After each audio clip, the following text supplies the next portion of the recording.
ខំធ្វើអំពើល្អសាងសីលធម៌កុំបីខ្ជិលបន់កើនទីទានសិលជួយរំកិលឲ្យផុតទុក្ខធម៌តែរាសាបុគ្គលណាអ្នកប្រព្រឹត្តដោយកាយវាចាចិនសច្ចរិតអត់មានត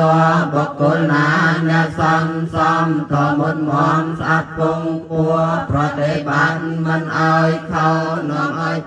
សេចក្តីសង្សងនេះជាអានិសង្សរបស់អង្គធម៌សុចរិតវិសេសប្រពៃពិនគួរចូលចិត្តអត់សង្ស័យណាប្រព្រឹត្តធម៌មិនដែលស្គាល់បិចង់រាយបានសុខរៀងរាល់ថ្ងៃក្នុងលោក